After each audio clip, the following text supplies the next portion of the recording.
Warga Ketapang berjuang kembalikan hutan adat dari cengkraman sawit.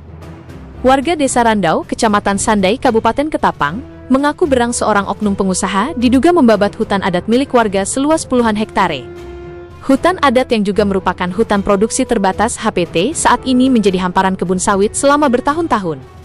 Salah satu warga, Peria, mengatakan dulu sebelum menjadi kebun sawit, hutan tersebut merupakan hutan adat yang ditanami tanaman produktif sesuai aturan adat istiadat setempat. Inilah yang saya sesalkan, dulu sebelum sawit ini ditanam karet bahkan pohon damar. Sudah saya tegur dan saya kasih tahu jangan tanam sawit, cuma tidak diindahkan, ujarnya, Kamis tanggal 26 Februari tahun 2026. Berbagai upaya sudah ditempuh warga terkait pembabatan hutan adat ini, seperti mengadu ke aparat penegak hukum hingga pemerintah setempat, namun upaya tersebut seakan sia-sia. Ribuan pohon sawit tetap tumbuh berdiri di lahan adat milik warga. Sudah melapor ke Polsek Sandai, cuma tidak direspon. Justru saya dilaporkan balik oleh oknum pengusaha tersebut. Saya yang dipanggil, katanya. Pria meminta pemerintah Kabupaten Ketapang dapat mengembalikan tanah adat milik warga tersebut seperti sedia kala. Sementara itu, Tok Lawe, tokoh adat Kecamatan Sandai, meminta pemerintah segera merespon terkait penyerobotan hutan adat ini. Terlebih, kata dia, hutan adat tersebut merupakan hutan produksi terbatas HPT, yang seharusnya tidak ditanami sawit yang merupakan bukan tanaman produktif. Hutan adat tidak harus dialihfungsikan menjadi kebun sawit. Apalagi dalam kawasan hutan produksi terbatas HPT, Bupati Ketapang, Alexander Wilio, harus segera menindak tegas para pelaku pengerusakan kawasan hutan sesuai dengan Undang-Undang Nomor 18 Tahun 2013 tentang Pencegahan dan Pemberantasan Perusakan Hutan, UU P3H, ujarnya.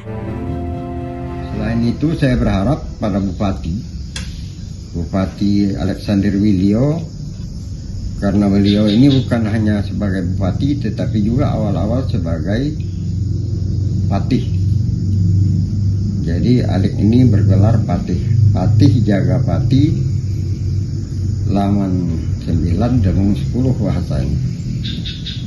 Nah tentu beliau harus memperhatikan masyarakat adatnya, harus memperhatikan rakyatnya, harus memperhatikan orang-orang yang ditindas oleh orang-orang yang punya uang, ya, orang yang punya duit.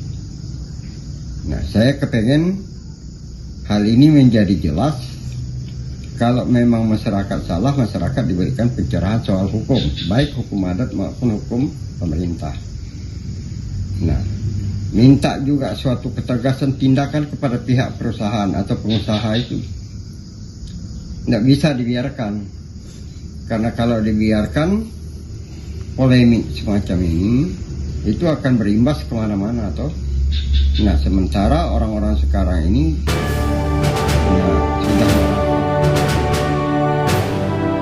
Untuk pelaku perusakan dan pengalihfungsian hutan adat diancam dengan sanksi pidana penjara yang berat dan denda miliaran rupiah, yang diatur dalam Undang-Undang Nomor 18 Tahun 2013 tentang Pencegahan dan Pemberantasan Perusakan Hutan, Undang-Undang P3H. Sebagaimana diubah dengan Undang-Undang Nomor 6 Tahun 2023 tentang Cipta Kerja.